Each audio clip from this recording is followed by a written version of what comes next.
Allah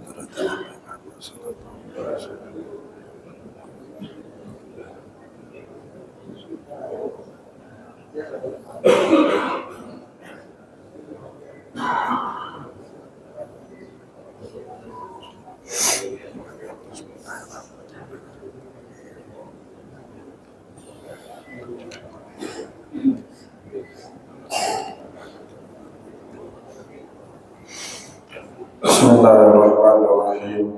Assalamualaikum warahmatullahi wabarakatuh. Alhamdulillahilladzi ja'ala al-ilma taharatan lin-nufus wa nuran lil-basar wa hadiyan ilal jannah.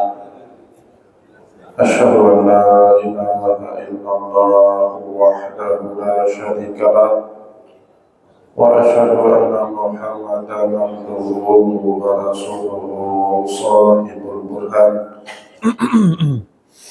Allahumma shalli wa sallim ala rasulika al-karim Muhammad sallallahu alaihi wasallam wa ala alihi wa ashabihi wa man tabi'ahu bi ihsanin ila yaumiddin, summa amma ba'du. Puji dan syukur senantiasa dan tidak pernah bosan-bosannya kita panjatkan kehadiran Sang Maha Pencipta Allah Subhanahu wa Ta'ala, yang mana dengan limpahan karunia-Nya, rahmat-Nya, hidayah-Nya, serta anugerah-Nya kepada kita semua,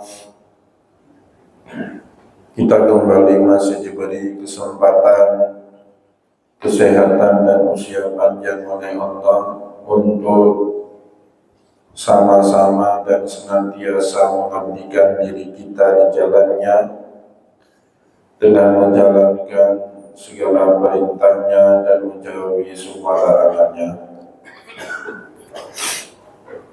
Salawat dan salam juga tidak pernah lupa pula kita haturkan kepada junjungan alam Nabi besar Muhammad sallallahu alaihi wasallam, di mana beliau telah bersabda dalam satu hadisnya, "Man salaka tariqan yaltamisu fihi ilman sahalallahu lahu bihi tariqan ilal jannah." Barang siapa yang meniti satu jalan untuk menuntut ilmu agama Allah, niscaya Allah Subhanahu wa Ta'ala mudahkan baginya jalan menuju ke surganya Allah. Bapak Ibu kaum muslimin dan muslimat jamaah sholat subuh yang diberkati dan dimuliakan oleh Allah, mari pada kesempatan subuh yang penuh dengan keberkahan ini, sambil kembali kita niat iktikaf di rumah Allah, mari sama-sama kita kembali melanjutkan pengajian tasawuf kita dengan kitab Al-Hikam karya Imam Ibnu Athaillah Iskandari rahimahullahu ta'ala anhu. Dan insyaallah pada kesempatan subuh kali ini kita kembali akan melanjutkan bacaan kita dengan kata hikmah yang ke-115, di mana pada kata hikmah tersebut Imam Ibnu Athaillah Iskandari kembali memberitahukan kepada kita beberapa rahasia spiritual dalam menjalani kehidupan sehari-hari. Bapak Ibu kaum muslimin dan muslimat jamaah pengajian yang dimuliakan oleh Allah, pada kata hikmah ke-115 Imam Ibnu Athaillah berkata, "Innama yastawhishul ubadu waz-zuhadu min kulli syai'in innama yastauhishu, sesungguhnya perasaan sepi dan menyendiri dan keterasingan yang dirasakan oleh ubat. Ya, jadi ubat itu ahli ibadah, wazuhad, dan juga para zuhud yang hidupnya asketis, tidak lagi mau berebut dengan urusan duniawi. Ya, jadi pada saat kita menjalani kehidupan tirakat spiritual yang disiplin tinggi, menjadi ahli ibadah, atau hidupnya sederhana, asketis, tidak suka terlalu dalam dengan apa yang disukai oleh manusia pada umumnya. Di situ Bapak Ibu kaum muslimin dan muslimat jamaah pengajian yang dimuliakan oleh Allah, pada diri orang tersebut akan merasakan apa yang disebut dengan wahsyah. Wahsyah itu merasa sepi, merasa sunyi, merasa terasing. Kita manusia sebagai makhluk sosial pasti akan merasakan itu dalam kehidupan. Tapi yang dimaksud wahsyah di sini bukan sepi karena tidak ada orang mau berteman dengan kita. Itu sepi dalam definisi ilmu sosial. Bapak Ibu merasa kesepian kapan? Saat seorang suami sudah menjadi duda, ditinggal mati sama istrinya, atau juga sebaliknya, seorang perempuan merasa kesepian saat ditinggal mati sama suaminya, dia jadi janda. Atau kita sendiri, tidak ada lagi teman, tinggal serumah sendiri, anak-anak sudah pada sukses dan kuliah di luar daerah. Nah, itu makna sepi menurut ilmu sosial. Tetapi al-wahsyah di sini Bapak Ibu satu gejala kesepian yang umum dirasakan oleh orang yang sedang bertirakat menuju kehadirat Allah Subhanahu wa taala. Nah, siapa mereka? Yang pertama kata Imam Ibnu Athaillah, al-ubbad. Kalau kita sudah mau mendedikasikan hidup kita menjadi ahli ibadah yang sempurna, pokoknya segala macam ibadah kita lakukan. Nah, saat itu kita akan merasakan wahsyah. Tapi wahsyahnya itu Bapak Ibu bukan karena nggak ada teman, atau bukan karena nggak ada pendamping hidup, atau karena tidak lagi ada anak-anak yang tinggal seatap rumah dengan kita. Bukan itu makna wahsyah di sini. Makna wahsyah di sini lonely spirituality, merasa kesepian secara spiritual. Kapan seorang ahli ibadah ataupun ubbad merasa kesepian secara spiritual? Ketika dia berada dalam satu kondisi di mana dia tidak bisa merasa kehadiran Allah di situ. Pokoknya di tempat itu tidak pernah membuat dia ingat sama Allah, dan Allah merasa jauh dari diri dia. Mau diakui atau tidak Bapak Ibu, manusia ini ada waktu-waktu tertentu dan tempat-tempat tertentu yang membuat dia lebih taat kepada Allah dibandingkan tempat dan waktu-waktu yang lain. Mau diakui apa tidak, kita akan menjadi lebih taat, menjadi lebih rajin ibadah kalau sudah masuk bulan suci Ramadan. Mau diakui apa tidak, seperti itu, dibandingkan 11 bulan yang lain. Begitu juga Bapak Ibu yang dimuliakan oleh Allah, saya pribadi lebih jauh taat dalam beragama ketika kita berada di Mekah atau Madinah dibandingkan saat kita berada di tanah air. Pasti itu. Atau mungkin juga sebagian kita merasa dirinya lebih taat saat berada di Banda Aceh, Bapak Ibu, dibandingkan berada di kota-kota yang lain di Indonesia. Nah, jadi saat seorang ahli ibadah merasakan kok tempat ini membuat dia jauh dari Allah, kok tempat ini tidak buat dia ingat sama Allah, atau juga sebaliknya ada waktu-waktu tertentu, kok waktu ini kalau saya di waktu-waktu seperti ini omongannya terus duniawi, nggak ingat lagi sama akhirat, nggak ingat sama Allah.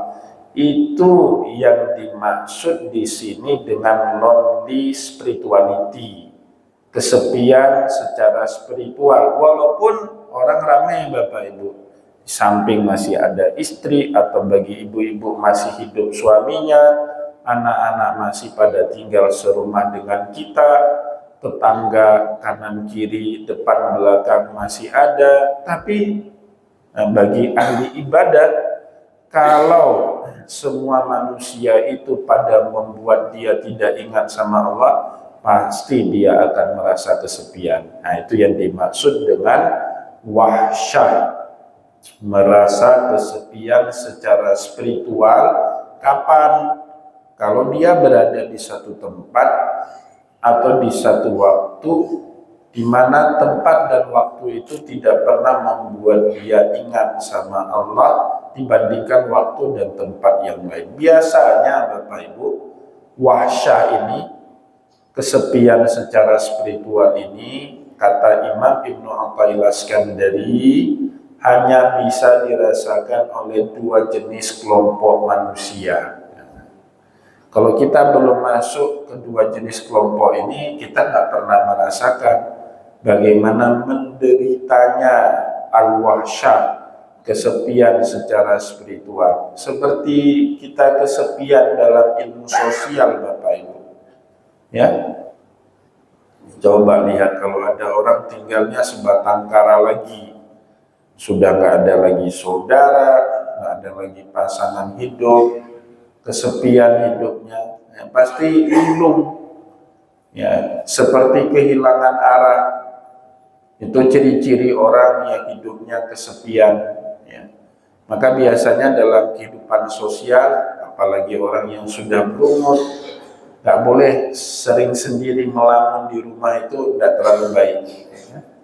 Kenapa ibu-ibu, bapak-bapak yang sudah berumur itu kan harus terus berinteraksi, sering ngomong sama orang supaya dicas kepalanya, nggak pikun.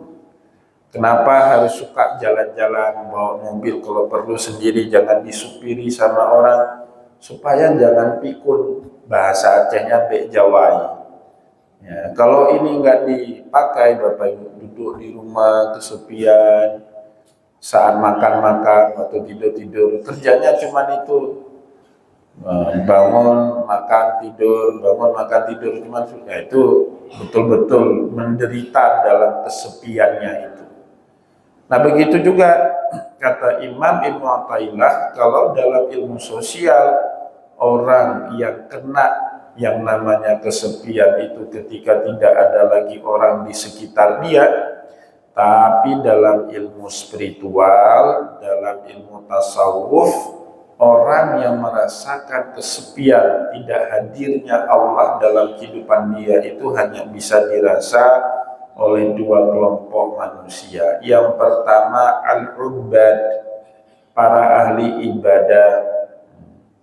Yang kedua az-zuhad, orang yang hidupnya asketis.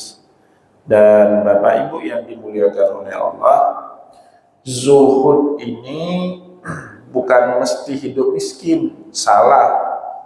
Zuhud itu berbeda betul dengan yang namanya hidup miskin ataupun bahkan fakir. Dua hal yang berbeda Bapak Ibu. Zuhud itu kita punya keinginan dan mampu mewujudkan keinginan kita itu, tapi kita tidak mau menahan diri untuk satu tujuan yang lebih besar. Itu Bapak Ibu kalau sudah ada pemahaman dan tirakat hidup seperti itu, sah dalam tasawuf, kita disebut orang zuhud, orang asketis. Bapak Ibu punya keinginan, dan kemampuan untuk mewujudkan keinginan kita, tapi kita nahan diri untuk satu tujuan yang lebih baik. Bapak Ibu sekarang kalau mau kepingin ngopi bisa. Bapak Ibu sekarang kalau pingin jalan-jalan ke laut bisa. Mobil ada, waktu punya, teman dan pasangan hidup masih ada mendampingi, tapi kita tahan diri, nggak ke sana dulu. Zikir dulu, tunggu syuruk, atau sambilan dengar pengajian, itu bahagian daripada zuhud Bapak Ibu. Bisa kita langsung keluar, tapi kita tidak keluar dulu. Bapak Ibu kalau mau ngobrol sekarang bisa ngobrol terus dengan teman di samping, suara masih bagus, pikiran masih jernih, tapi kita nahan diri untuk satu tujuan yang lebih baik, itu disebut zuhud Bapak Ibu. Bapak Ibu punya duit banyak, alhamdulillah, bisa beli ini, bisa beli itu, bisa beli rumah yang lebih bagus, mobil yang lebih baru, ya. Tapi Bapak Ibu tahan itu semua, nggak kita beli mobil baru, nggak kita beli rumah yang lebih mewah dan besar juga kita nggak beli. Tujuannya apa? Alah, rumah ini aja udah cukup. Kalaupun ada lebih uang, anak-anak juga udah selesai semua, udah kerja semua, nanti untuk bantu fakir miskin. Itu zuhud Bapak Ibu. Bedanya dengan fakir dengan miskin apa? Punya keinginan tapi tidak mampu mewujudkan keinginannya. Bapak Ibu lihat rumah orang mewah, kapan ya saya punya rumah seperti itu? Itu miskin namanya itu, bukan zuhud. Lihat mobil tetangga baru, pingin punya mobil seperti itu, tapi tidak mampu beli. Nah, itu namanya miskin, bukan zuhud.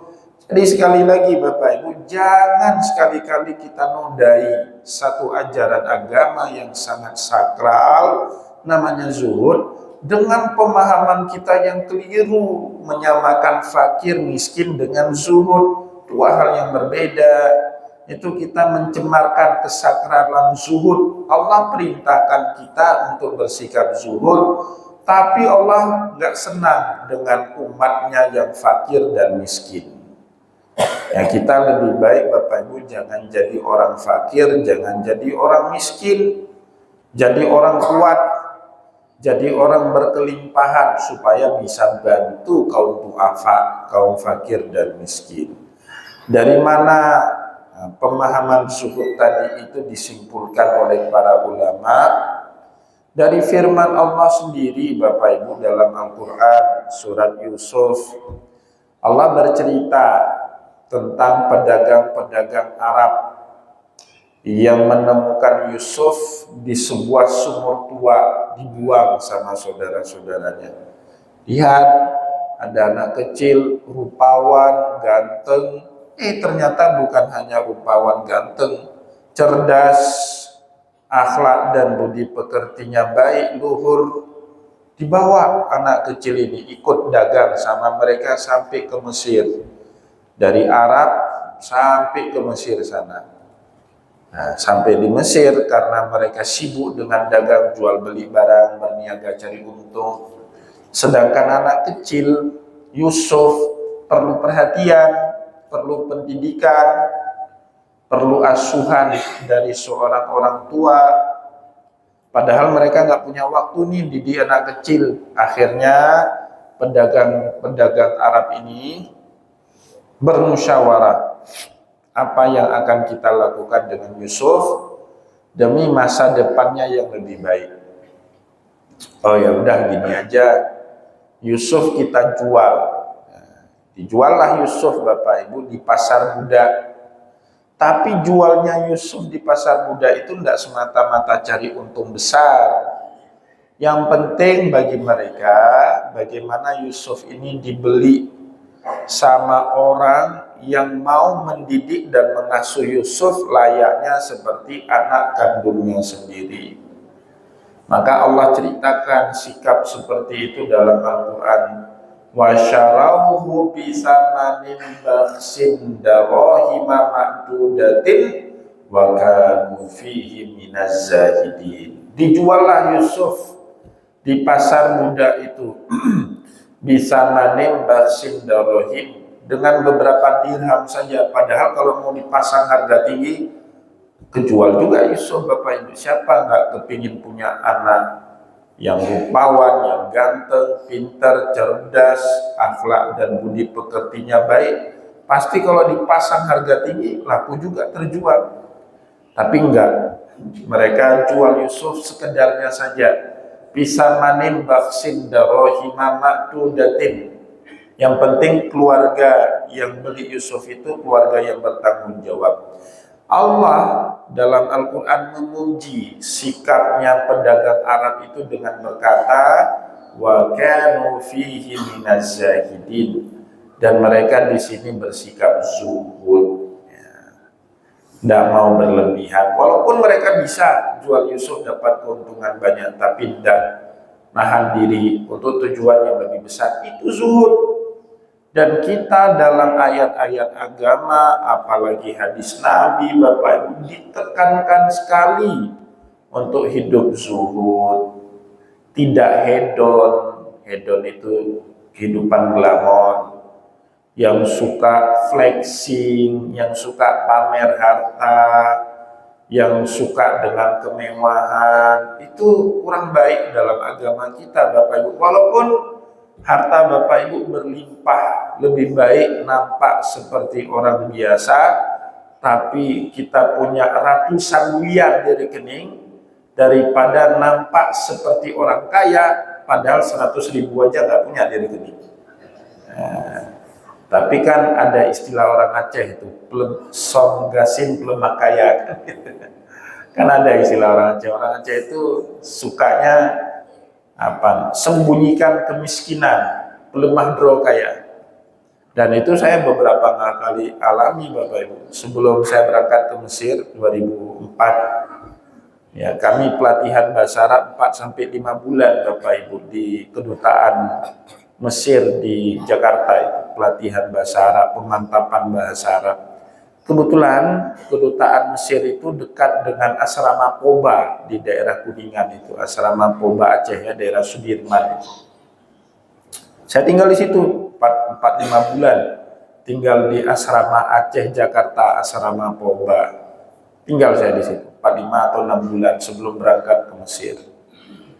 Nah, itu orang Aceh di sana, Bapak Ibu, penampilannya di sana kan ramai orang Aceh Utara itu.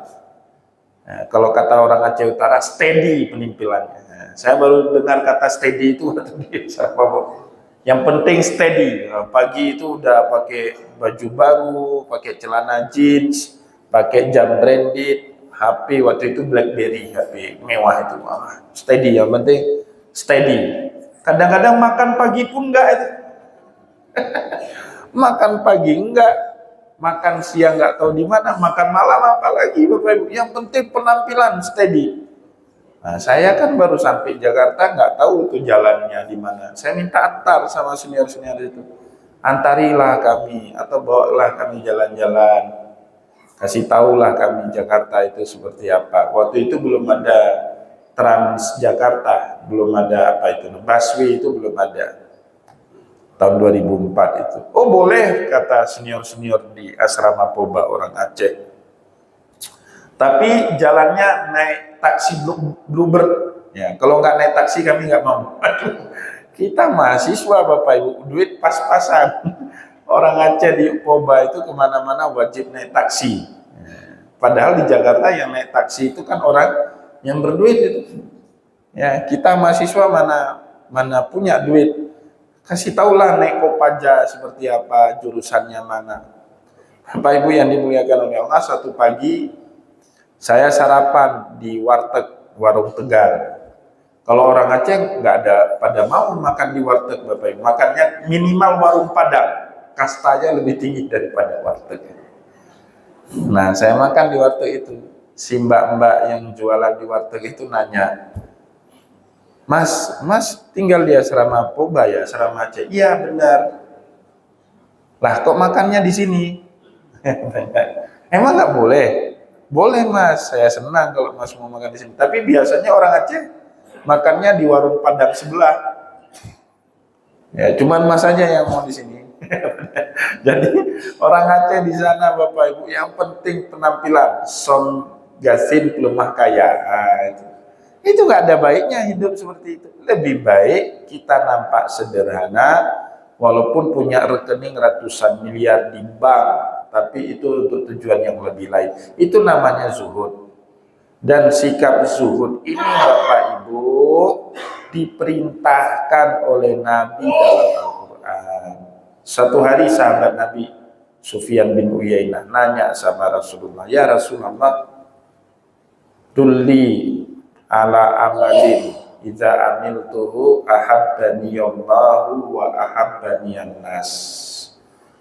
Mohon ya Rasulullah, tunjukkanlah aku satu amalan yang kalau engkau ajari amalan itu, moga-moga Allah cinta sama saya, dan moga-moga juga seluruh manusia juga suka sama saya.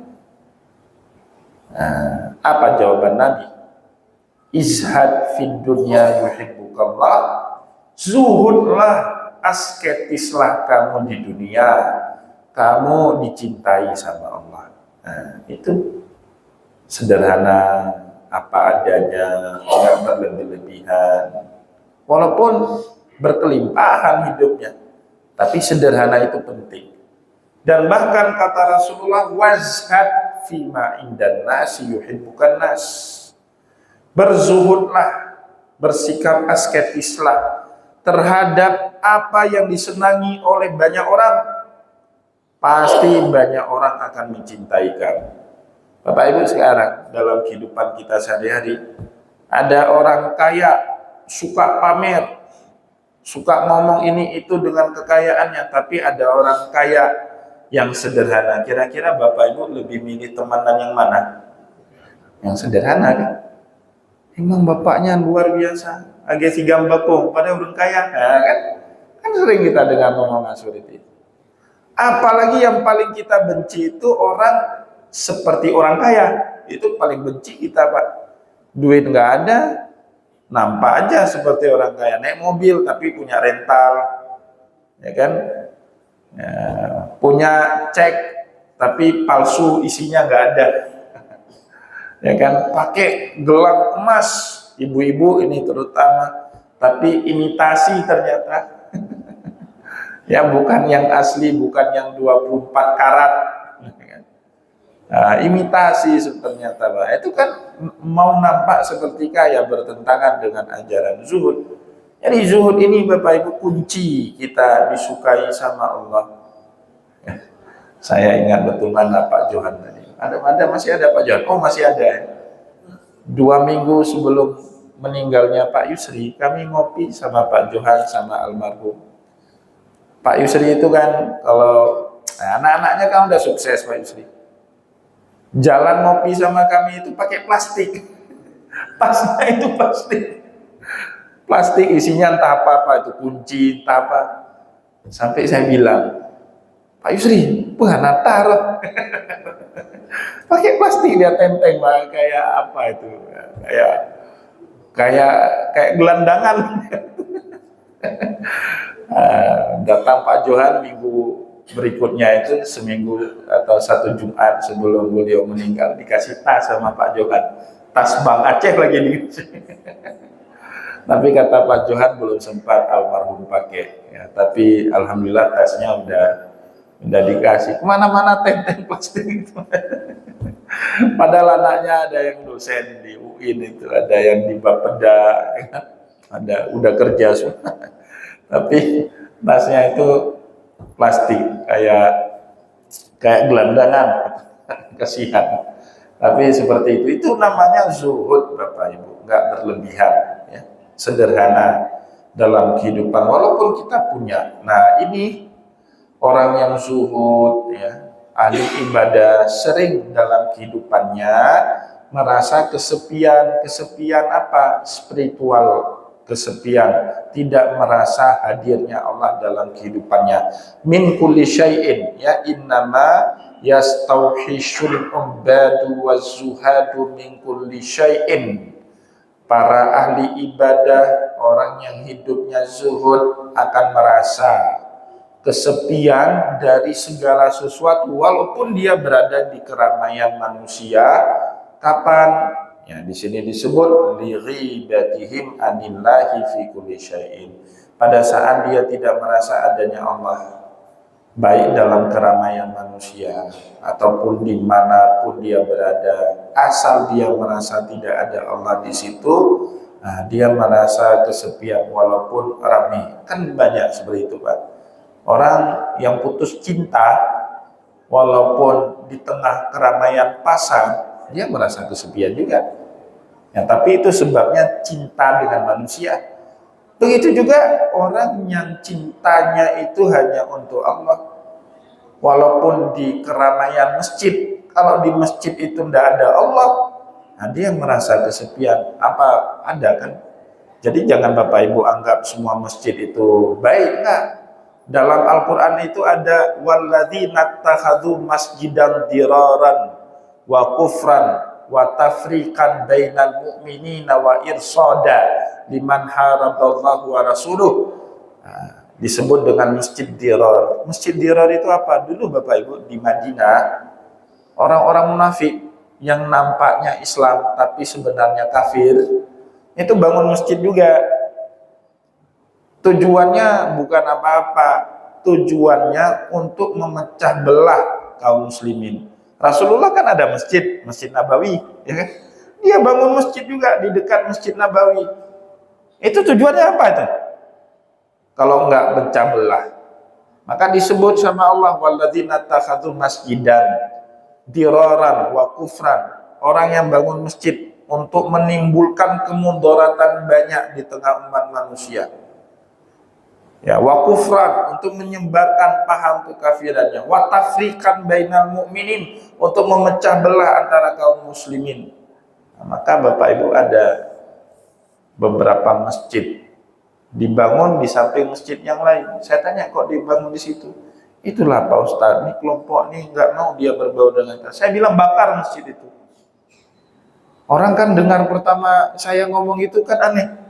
Masa Pak Ustadz suruh bakar masjid? Ya bakar itu masjid. Itu masjid dirar. Agama kita bukan seperti Kristen Bapak Ibu. Orang Protestan nggak bisa ibadah di gereja Katolik. Kristen itu. Islam Muhammadiyah bisa ibadah di masjid NU. Orang Persis bisa ibadah di masjid Muhammadiyah. Yang Maliki boleh ibadah di masjidnya Syafi'i. Ya. Begitu juga bahkan Syiah pun boleh Bapak Ibu sholatnya di masjid Ahlussunnah wal Jamaah, tidak masalah itu. Wah ini jangan sampai muncul kelompok bangun lagi. Nah, jadi belum pasti Bapak Ibu di masjid ini ada Allah apa enggak? Belum tentu. Kalau masjid ini ribut aja pengurusnya tiap hari goto-gotoan, saling fitnah, nggak ada Allah di masjid ini. Mana ada Allah? Ciri-ciri orang yang nyadar ada Allah apa? Kan damai jiwanya ya, nggak suka ribut. Tapi kalau suka ribut, bukan Allah di sini, setan. Ya kan? Yang suka memecah belah manusia itu siapa? Setan Bapak Ibu. Belum tentu di masjid itu ada Allah. Lah, ini yang disebut dengan masjid diraran.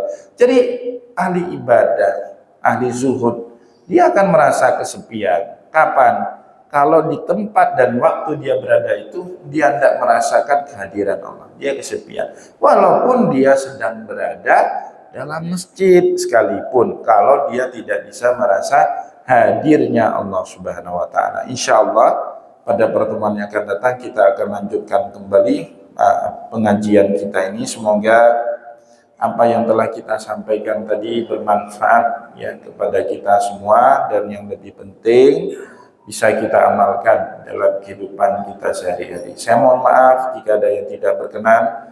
Wallahu muwaffiq ila aqwamit thariq wa nasrun minallahi fatun karim.